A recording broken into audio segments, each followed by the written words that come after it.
ప్రియమైన వెలిగింపు శ్రోతలకు మన ప్రభువును రక్షకుడైన యేసు ప్రభు నామంలో శుభాలు తెలియజేసుకుంటా ఉన్నాను. అందరూ బాగున్నారు కదండి. మరొక వారం దేవుని మాట్లాడడానికి దేవుడు ఇచ్చిన ఈ శ్రేష్టమైన సమయం కొరకు దేవునికి వందనాలు చెల్లించుకుంటూ కొన్ని మాటలు లేఖనం నుంచి ధ్యానం చేసుకుందాం. గత కొన్ని ఎపిసోడ్స్ గా వాడిపోయే మహిమ, నిలిచి ఉండే మహిమ అన్న విషయాన్ని మనం మాట్లాడుకుంటూ వచ్చాం. తరిగిపోతున్న మహిమ కోసం మనిషి పడే తపన, నిలిచి ఉండే మహిమ కోసం మనిషి పడలేకపోతున్నాడండి అంటే కారణాలేంటో మనం కొన్ని విశ్లేషించుకుంటూ వచ్చాం. మరికొన్ని విషయాలను వాటి నుంచి జ్ఞాపకం చేసుకోవడానికి దేవుని యొక్క సహాయాన్ని కోరుకుందాం. చిన్న ప్రార్థన చేసుకుందాం. దయగలిగిన మా తండ్రి, కృప కలిగిన మా దేవ, మీ ఘనమైన శ్రేష్టమైన అత్యంతమైన నామానికి వందనాలు, స్థితులు, స్తోత్రాలు చెల్లిస్తా ఉన్నాను ప్రభు. మరి వారు మీ మాటలు వినడానికి మీరు ఇచ్చిన ఈ మంచి తరుణం కొరకై మీకు వందనాలు చెల్లించుకుంటూ ఈ సమయాన్ని మా అందరికీ దీవెనకరంగా చేస్తూ రమ్మని యేసు ప్రభు నామంలో అడిగి వేడుకొని ప్రార్థిస్తున్నాం తండ్రి, ఆమేన్. ప్రియ శ్రోతలు, గత కొన్ని వారాలుగా మనం నేర్చుకుంటా ఉన్న విషయం తరిగిపోతున్న మహిమ అనే మాట. బైబిల్ గ్రంథంలో చెప్పబడిన ఈ మాటని ఆసరా చేసుకొని మనిషి శక్తిని నమ్ముకుంటాడు, యుక్తిని నమ్ముకుంటాడు, కుయుక్తిని నమ్ముకుంటాడు. ఇలా నమ్ముకోవడాన్ని బట్టి తనకి మిగిలేది శూన్యం మాత్రమే.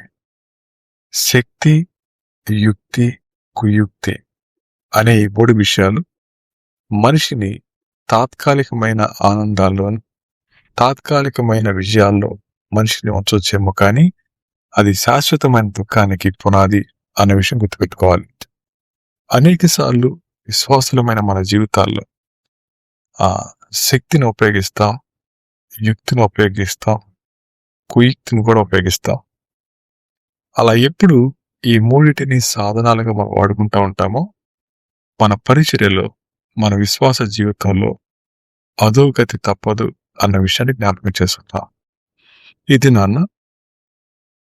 మనకందరికీ తెలిసినటువంటి ఒక విషయాన్ని జ్ఞాపకం చేసుకుంటే, బైబిల్ గ్రంథంలో మీ అందరికీ తెలిసిన ఒక వ్యక్తి, ఆ వ్యక్తి శక్తిని, యుక్తిని, కుయుక్తిని ఏ విధంగా ఉపయోగించి తన జీవితాన్ని లాభసాటిగా నడిపించుకుందాం అనుకున్నాడో, కానీ అది చివరికి ఏ విధంగా నష్టం గుండా తీసుకువెళ్ళిందో అన్న విషయాన్ని మనం కొద్దిసేపు ధ్యానం చేద్దాం.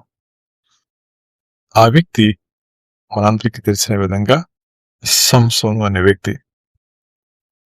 సంసోను గురించి బైబిల్ గ్రంథంలో చాలా విషయాలు వ్రాయబడ్డాయి.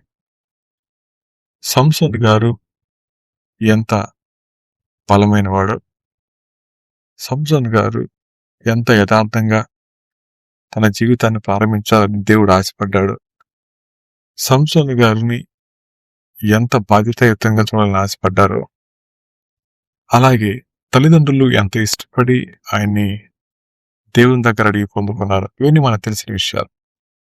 కానీ ఈ అన్ని విషయాల్లో తను ఏ విధంగా అంచనాలను అందుకోలేకపోయాడో, ఏ విధంగా తన జీవితాన్ని యవన ప్రాయంలోనే కోల్పోయాడో, అంత మాత్రమే కాక తన జీవితంలో అనుభవించాల్సినటువంటి ఆధిక్యతలను అనుభవించకుండా వాడిపోయే వాటి కోసం వెంపర్లాడి తన జీవితాన్ని ఏ విధంగా కోల్పోయాడో జ్ఞాపకం చేసుకుంటే వారి జీవితం మనకెంతో హెచ్చరికగాను, మన జీవితాలకు ఎంతో ఉపయుక్తంగాను ఉంటుందన్న విషయంలో ఎటువంటి సందేహం లేదు. న్యాయాధిపతుల గ్రంథంలో సంసోను గురించి మనకి రాయబడిన సంగతులు 13వ అధ్యాయం నుంచి రాయబడి ఉంటాయి. అలా రాయబడినటువంటి ఆ మాటల్లో ఒక చిన్న మాట జ్ఞాపకం చేసుకుందాం. న్యాయాధిపతుల గ్రంథం 13వ అధ్యాయం మనం చూస్తే మొదటి వచనాన్ని, ఇశ్రాయేలీయులు మరలా యెహోవా దృష్టికి దోషులు కాగా యెహోవా 40 సంవత్సరములు వారిని ఫిలిష్తీయుల చేతికి అప్పగించెను. ఆ కాలమున దాను వంశస్థులను జొరియా పట్టణస్థులను అయిన మనోహ అను ఒకడుండెను. అతని భార్య గొడ్రాలై కానుపు లేకుండెను. ఈ మాట తదుపరి మనం గుర్తించుకోవాల్సిన మూడవ విషయం. మూడవచనం, యెహోవా దూత ఆ స్త్రీకి ప్రత్యక్షమై, ఇదిగో నీవు గొడ్రాలవు, నీకు కానుపు లేకపోయాను, అయితే నీవు గర్భవతివై కుమారుని కందువు. కాబట్టి నీవు జాగ్రత్తగా ఉండి ద్రాక్షారసమైన నూనె గాని మద్యమునే గాని తాగకుండము, అపవిత్రమైన దేన్ని తినకుండము. నీవు గర్భవతివై కుమారుని కందువు, అతని తల మీద మంగళ కత్తి వేయకూడదు. ఆ బిడ్డ గర్భమున పుట్టినది మొదలుకొని దేవునికి నాజీరు చేయబడిన వాడై ఫిలిష్తీయుల చేతిలో నుండి ఇశ్రాయేలీలను రక్షింప మొదలు పెట్టినది ఆమెతో అనగా. ఈ మాటలు మనం విన్నాం. ప్రియ శ్రోతలు, క్రైస్తవ విశ్వాసంలో ఉన్న ప్రతి వారికి కూడా సంసోను పేరు అనగానే ఆయన చరిత్ర మొత్తం మనకి ఇట్లా గుర్తొచ్చేస్తుంది.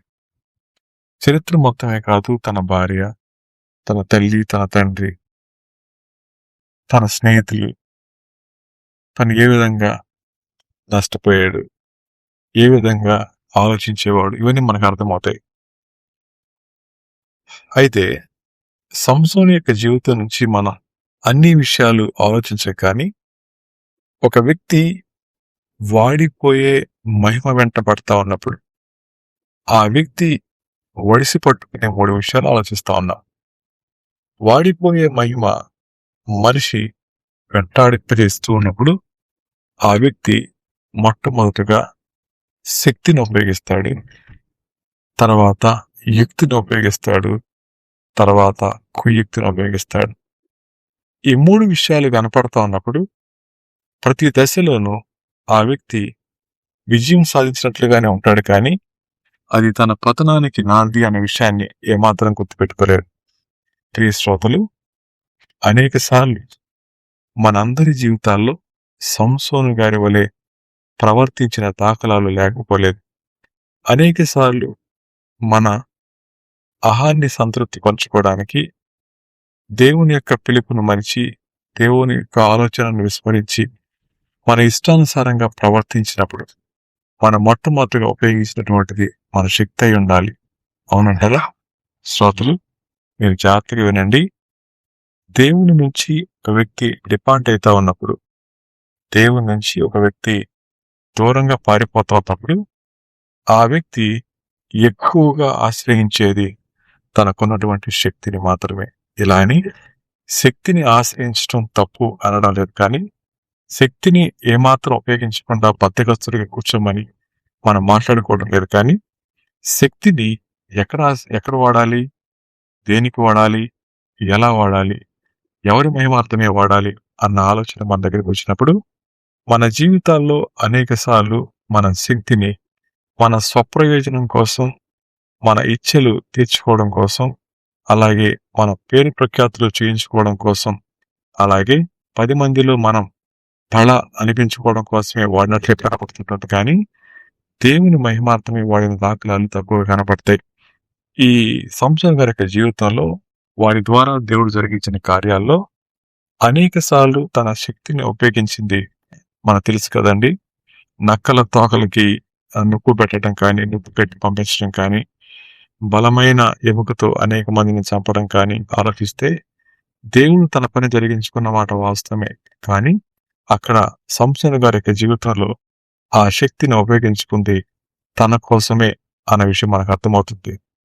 ఓ విశ్వాసి, ఓ ప్రియ శ్రోత, ఈ దినాన్న ఈ మాటలు వింటా ఉన్నప్పుడు సూటిగా ఒక ప్రశ్న మిమ్మల్ని అడగాలని ఆశపడతా ఉన్నాను. నా జీవితాల్లో మనం అనేక సార్లు వాడుతూ ఉన్నటువంటి, అనేక సార్లు మనం కలిగి ఉన్నటువంటి ఆలోచన ఏంటండి అంటే, నా జీవితం నా ఇష్టం, నా శక్తి నా కోసమే, నా యుక్తి నా కోసమే అనుకుంటున్నాం, కానీ మనం చేస్తూ ఉన్న పని మనకిచ్చేది తాత్కాలికమైన జయమేనని, ఆ జయం ఎంతో కాలం మన జీవితం నిలబెట్టలేదు అనే విషయం మనకు అర్థమైతే శక్తిని వ్యర్థంగా మనం ఖర్చు పెట్టలేం. ఈ మాట మీకు ఎందుకు మాట్లాడుతానో మీకు అర్థమవుతుంది. ఇప్పుడు వినండి. సో దేవుడు మనకు ఆరోగ్యం ఇచ్చింది. దేవుడు మనకి సౌకర్యాలు కల్పించింది. దేవుడు మన జీవితాల్లో ప్రతి పరిస్థితిని అనుకూలపరుస్తూ ఉంది. మనకిచ్చినటువంటి దాన్ని ఆయన కోసం ఖర్చు చేయాలని. ప్రియ శ్రోత, నీకిచ్చిన సమయాన్ని ఎవరి కోసం ఖర్చు చేస్తా ఉన్నావు? నీకిచ్చిన ఆరోగ్యాన్ని ఎవరి కోసం ఖర్చు చేస్తా ఉన్నావు? నీకిచ్చినటువంటి తలాంతుల్ని ఎవరి కోసం ఖర్చు చేస్తా ఉన్నావు అనే ప్రశ్న వేస్తే మీరు ఇలా ఆలోచించండి. దేవుడు మన చేతికి దేన్ని వ్యర్థంగా ఎవరు? దానిలో భాగంగా శక్తిని వ్యర్థంగా ఎవరు? మీకులాగా నాకులాగా ఎంతో మంది చాలా ఆశలు పెట్టుకుని ఉన్నారు. కానీ వారి జీవితాల్లో చేయడానికి శక్తి లేక మంచానికి పరిమితమైన వాళ్ళు చాలా మంది. ప్రియ శ్రోతలు, లోపల ఆలోచన ఉంది, ఆశ ఉంది, కానీ చేసే సత్తువ లేక నిరాశలో దిగాలుగా కూర్చున్న వారు అనేక మంది మనకు తెలుసు. హాస్పిటల్స్కి వెళ్తే, చెరసాలలోకి వెళ్తే, ఒకవేళ ఇలాంటి పరిస్థితుల్లో గుండా వెళ్తా ఉన్నప్పుడు అనేక మంది వారి జీవితాల్లో సత్యమేంటో అర్థం చేసుకోలేక తీసుకున్న తప్పు నిర్ణయాలను బట్టి, చేసిన తప్పు పనులను బట్టి వారు అనుభవిస్తూ ఉన్న శిక్ష ఈ రోజున వారిని నిస్సహాయాలుగా చేసింది. ఎందుకు పనికిరాని వారిని చేసేసింది. అవునంటారా? అయితే ఈ సాయంకాల సమయంలో మీ అందరినీ ఒక ప్రశ్న అడగడానికి ఇష్టపడతా ఉన్నాను. మీ జీవితంలో మీ శక్తిని దేనికోసం వెచ్చిస్తా ఉన్నారు? చాలా మంది యవనస్తులు వారి జీవితాల్లో తమ శక్తిని తమ స్వార్థపూరితమైన ఇచ్చల కోసం ఉపయోగిస్తూ ఉన్నారే కానీ అది దేవుని మహిమార్థమై ఉపయోగించకపోవడాన్ని బట్టి వారు పొందుకునే తాత్కాలికమైన ఆనందం తీసుకురాబోయే శాశ్వతకాలమైన దుఃఖాన్ని వారికి గుర్తు చేస్తే ఎంత బాగుండు. శ్రోత, సర్జరీ చేసే ముందు వైద్యులు మత్తు మందు ఇస్తారు. మత్తు మందు ఇచ్చినప్పుడు అతను అనుకుంటాడు నాకేం కాదులేని. మత్తు మందు యొక్క ప్రభావం తాత్కాలికమని ఆ మత్తు దిగిన మరుక్షణం ఆ వ్యక్తి అనుభవించే వేదన తనే భరించాలనే విషయం అర్థం చేసుకుంటే మత్తుని మత్తుగానే చూస్తాడు, బాధను బాధగానే చూస్తాడు. కానీ మత్తే ప్రపంచం, మత్తే లోకం అనుకుంటే అది దిగే రోజు ఒకటి ఉంది, దానికి ఒక నిర్ణీత సమయం ఉంటుంది. ఈ మాటలు వింటా ఉన్న నా ప్రియ శ్రోత, మీ జీవితాల్లో ఇప్పటికే మీరు అటువంటి మత్తులో గుండా వెళ్ళి మీకున్న యావత్ శక్తిని ఇష్టానుసారంగా ఉపయోగిస్తా ఉన్న సమయంలో మీరు పొందుకున్నటువంటి ఆనందం బహుశా మీ జీవితానికి అప్పటికప్పుడు ఆనందం ఇచ్చి ఉండొచ్చు, కాదనడం లేదు. ఆ ఆనందం నీటి పంపు లాంటిదని, ఆ ఆనందం సముద్రపు కెరటం లాంటిదని, ఆ ఆనందం మీ జీవితాలను నిలువున ముంచే సముద్ర తరంగం అనే విషయం మనకు అర్థమైతే ఆ ఆనందంలో ఎక్కువసేపు కొనసాగలేదు. ప్రియ శ్రోత, దేవుడు మనతో మాట్లాడతారు. దేవుడు మాట్లాడుతున్నప్పుడు ఆయన మన క్షేమం కోరే మాట్లాడతారు. దేవుడు మాట్లాడినప్పుడు మనకు అర్థమవుతుంది. అయితే సంసోను అనే వ్యక్తితో కూడా దేవుడు మాట్లాడుతూనే ఉన్నారు. మాట్లాడుతూ ఉన్న ప్రతిసారి ఆయన దాన్ని సరిగా పట్టించుకోకపోగా తన శక్తి మొత్తాన్ని కూడా తన సొంత ఆలోచనల కోసం, సొంత ఇచ్చలు నెరవేర్చుకోవడం కోసమే వాడుకున్నాడు. కానీ ఎన్నడూ కూడా దేవుడు అన్న ఆలోచన దగ్గరికి రాలేకపోయాడు. దేవుని పేరే వాడుకుంటున్నాడు, దేవుని యొక్క శక్తినే వాడుకుంటున్నాడు, కానీ తన సొంత మహిమ కోసం వాడుకుంటా ఉన్నారు. వాడిపోయే మహిమ కోసం ఆరాటపడే మనుషులు తమ జీవితాల్లో తమ శక్తిని దేవుని కోసం ఖర్చు చేయడానికి ఇష్టపడలేరు. ఇంతకీ శ్రోతలు, మీ శక్తిని దేనికోసం వాడుతూ ఉన్నారు? అనేక సార్లు మీ జీవితాన్ని నడిపించుకోవడానికి వాడుతున్నారు కదా, పర్వాలేదండి. కానీ గుర్తుపెట్టుకోండి, ఆ శక్తిని ఉపయోగించడాన్ని బట్టి మహిమ రావాల్సింది దేవునికి మాత్రమే. అలా దేవుని యొక్క మహిమను దొంగిలించే ఏ వ్యక్తి కూడా తమ జీవితాల్లో నెమ్మదిని సమాధానాన్ని పొందుకున్న తాగులాలు లేవు. ఈ మాట వింటా ఉన్న ప్రియ శ్రోత, సంసోను గారి జీవితాన్ని మనం రాబోయే ఎపిసోడ్స్ లో ఆ అంశం వెంబడి అంశం మనం చూసుకుంటూ వెళ్తాం. అయితే దానిలో భాగంగా ఇది నాన్న శక్తిని ఏ విధంగా ఉపయోగించాడు అన్నప్పుడు మనం మొట్టమొదటిగా దేవుడు ఎందుకు ఆ వ్యక్తిని తల్లిదండ్రులకు వాగ్దానం చేశారు, ఏ విధంగా పెంచమని తల్లిదండ్రులకు ఆజ్ఞ ఇచ్చారు, ఏమి ఆశించాడో దేవుడు అన్న విషయాన్ని స్పష్టంగా ముందుగానే చెప్పారు వారి తల్లిదండ్రుల ద్వారా. అలాగే ఈ మాటలు వింటా ఉన్న నా ప్రియ శ్రోతలు, మీ గురించి కూడా దేవునికి ఒక ఉద్దేశం ఉంది. ఆ ఉద్దేశాన్ని మీరు స్పష్టంగా ఎరిగిన వాళ్ళైతే మీ జీవితాన్ని వ్యర్థంగా ఖర్చు పెట్టరు, మీ శక్తిని వ్యర్థంగా ఖర్చు పెట్టలేరు. కాబట్టి ఈ మాటల యొక్క వెలుగులో దేవుడు నీ జీవితాన్ని ఎందుకు ఆశిస్తా ఉన్నారు, నీ జీవితం ద్వారా దేవుడు ఏం కావాలని కోరుకుంటా ఉన్నారు, ఎప్పుడైనా ఆలోచించగలిగారా? ఆలోచించలేకపోతే ఆలోచించండి. ఎప్పటికైనా ఆలోచించి నీకు దేవుడు అనుగ్రహించిన శక్తి దేవుని కోసం మాత్రమే ఖర్చు పెట్టగలిగితే నువ్వు ధన్యుడవు, ధన్యురాలు అవుతావు. అలాగే ఆ శక్తిని ఎలా ఉపయోగించాలో, యుక్తిని ఎలా ఉపయోగించాలో, ఒకవేళ ఆ యుక్తి కనుక సరిగా ఉపయోగించకపోతే కుయుక్తి ఎంత ప్రమాదకరమైందో అన్న విషయాలను రాబోయే ఎపిసోడ్స్లో మనం తెలుసుకుందాం. అంతవరకు ఈ వాక్య వెలుగులో మన జీవితాలను పరిశీలన చేసుకున్న వారమై దేవుని దగ్గర సాగిలి పడదాం. అంతవరకు దేవుడు మనందరికీ తోడుగుడును కాక. తిరిగి మరొక వారం మనకు వచ్చిన పర్యంతం దేవుడు మనకి, మన కుటుంబాలకి తోడుగా ఉండను గాక. ఆమేన్.